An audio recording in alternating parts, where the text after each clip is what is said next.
Assalamualaikum warahmatullahi wabarakatuh. Selamat pagi semuanya. Perkenalkan, nama saya Muhammad Eka Nugraha Maulana. Saya dari jurusan manajemen. Saya satu kelompok dengan Amadea Seisia, Kaisa Nurhaliza, Muhammad Zafran, dan Muhammad Eka dengan saya sendiri, dan satu lagi Kezia Tiara. Saya akan mempresentasikan mikroekonomi, mata kuliah mikroekonomi dengan tema pasar monopoli. Yang pertama, pengertian pasar monopoli. Pasar monopoli dari bahasa Yunani monos satu Olein menjual adalah suatu bentuk pasar di mana hanya terdapat satu penjual yang menguasai pasar. Penentu harga pada pasar ini adalah seorang penjual atau sering disebut sebagai monopolis. Konsep pasar monopoli. Monopoli timbul akibat adanya praktek monopoli, yaitu pemusatan kekuatan ekonomi oleh satu pelaku usaha atau penjual yang mengakibatkan dikuasainya produksi dan atau pemasaran atas barang dan jasa tertentu, sehingga menimbulkan persaingan usaha tidak sehat dan dapat merugikan kepentingan umum. Ciri-ciri pasar monopoli. Hanya terdapat satu penjual atau satu produsen. Dua, pada dasar monopoli ada jumlah kuantitas produk yang ditawarkan sesuai perusahaan. Tiga, umumnya monopoli dijalankan oleh pemerintah untuk kepentingan hajat hidup orang banyak. Empat, pada dasar monopoli hanya ada satu jenis produk tanpa adanya alternatif pilihan. Lima, pada pasar monopoli tidak butuh strategi dan promosi untuk sukses. Faktor yang menimbulkan monopoli. Perusahaan monopoli mempunyai suatu sumber daya tertentu yang unik dan tidak dimiliki oleh perusahaan lain. Perusahaan monopoli pada umumnya dapat menikmati skala ekonomi atau economy of scale hingga ke tingkat produksi yang sangat tinggi. Monopoli wujud dan berkembang melalui undang-undang, yaitu pemerintah memberi hak monopoli kepada perusahaan tersebut. Hal-hal yang memungkinkan timbulnya pasar monopoli. Pertama, penguasaan bahan mentah. Penguasaan bahan mentah tertentu oleh satu perusahaan untuk memproduksi barang tertentu akan mengakibatkan perusahaan lain tidak dapat menghasilkan jenis barang yang sama. Dua, hak paten. Merupakan hak yang diberikan kepada suatu perusahaan tertentu sehingga perusahaan lain tidak dapat memproduksi barang yang sama. Tiga, terbatasnya pasar. Terbatasnya pasar yang memungkinkan hanya memberikan ruang lingkup bagi satu perusahaan saja, di mana satu perusahaan tersebut telah mencukupi permintaan pasar. Maksudnya perusahaan lain akan menemui kesulitan dalam menjual barangnya. Keempat, pemberian hak monopoli oleh pemerintah, yaitu pemerintah memperkenankan perusahaan tertentu pada satu pasar. Sebab-sebab timbulnya monopoli. Pertama, penguasaan bahan mentah yang potensial dan strategis. Dua, produsen memiliki teknik produksi berbeda dengan yang lain, atau exclusive knowledge. Produsen memiliki hak penjualan tunggal, atau exclusive franchise. Produsen memiliki izin khusus dari pemerintah untuk mengelola suatu usaha tertentu. Pasar yang sangat terbatas sehingga ukuran pasar tersebut terlalu kecil apabila dikelola oleh lebih dari satu perusahaan. Penguasaan masalah distribusi, investasi awal yang sangat besar, produsen menetapkan kebijakan limitasi harga atau limit pricing policy. Kebaikan dan keburukan pasar monopoli. Pertama, biaya produksi lebih murah daripada di firma pasar persaingan sempurna dan produksi lebih besar. Mutu barang semakin meningkat dan harga barang semakin murah. Dan terakhir, kesejahteraan masyarakat dapat ditingkatkan apabila monopoli dapat terus menghasilkan barang yang lebih murah dan bermutu.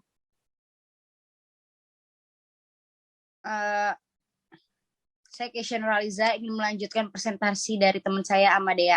Nah, kebaikan dan keburukan pasar monopoli. Kebaikan dalam pasar monopoli yaitu satu, memproduksinya lebih murah daripada di firma pasar persaingan sempurna dan produksi lebih besar.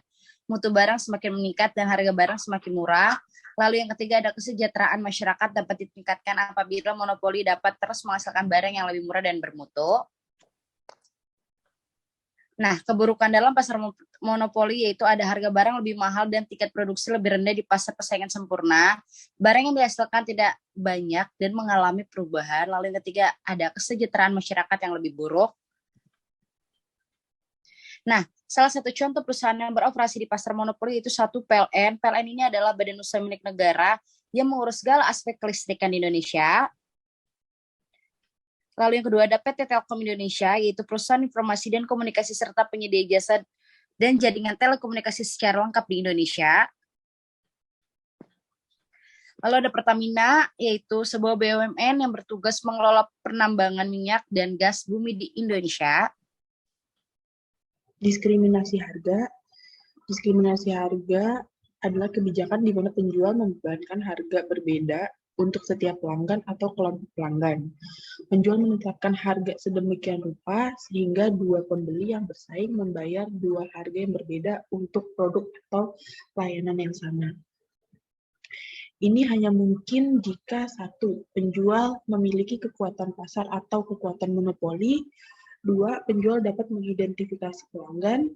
Ketiga, pelanggan tidak dapat menjual kembali barang tersebut atau jika dapat menjual akan mahal untuk melakukannya. Empat, ada ketidaksempurnaan informasi di pasar. Diskriminasi harga akan sangat menguntungkan jika pelanggan yang berbeda memiliki elastisitas permintaan yang berbeda. Dengan demikian, pendapatan marginal di kelompok yang berbeda akan sama hanya jika harga di masing-masing kelompok bervariasi.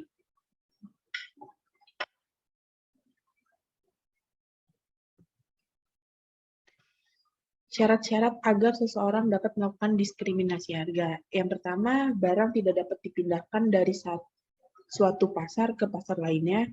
Yang kedua, barang yang diproduksi dapat di kedua-dua pasar yang berbeda.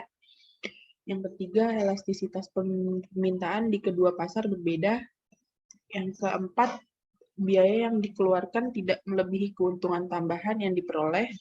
Yang kelima, ciri pembeli di satu pasar berbeda dengan pasar lainnya. Macam-macam diskriminasi harga.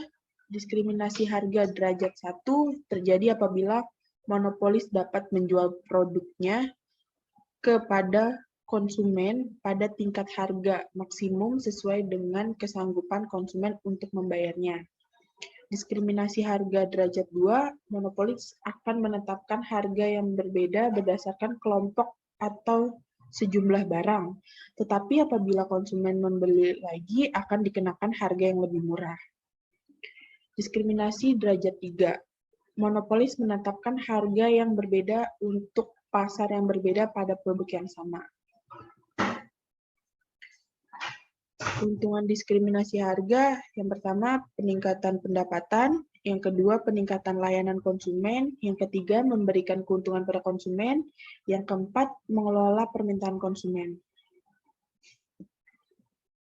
Sini ada kerugian diskriminasi harga. Yang pertama harga yang terlalu tinggi untuk beberapa orang, yang kedua surplus konsumen menurun, yang ketiga keadilan bagi konsumen, yang keempat biaya administratif. Apabila harga menjadi semakin menurun pada jumlah produksi semakin meningkat, maka hasil penjualan total akan mengalami pertambahan. Tetapi pertambahan itu semakin berkurang apabila produksi bertambah banyak. Setelah mencapai satu tingkat produksi tertentu, pertambahannya akan semakin negatif. Pada umumnya, hasil penjualan marginal nilainya lebih rendah daripada harga. Hanya pada waktu produksi mencapai 1 unit hasil penjualan marginal sama dengan harga.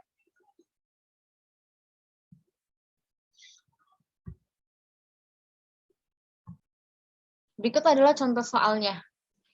Di contoh soal ini, sebuah perusahaan monopoli memproduksi barang X memiliki struktur biaya produksi yang ditunjukkan oleh persamaan. TC sama dengan 250 ditambah 200Q dikurang 10Q kuadrat ditambah Q kubik.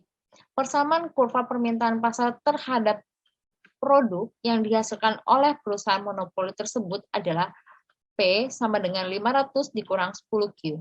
Berdasarkan informasi tersebut, ditentukan persamaan kurva permintaan individu perusahaan monopoli tersebut, harga dan jumlah barang X yang harus dipilih perusahaan monopoli agar tercapai kondisi keseimbangan perusahaan monopoli. Yang ketiga, laba maksimum atau rugi minimum perusahaan monopoli tersebut.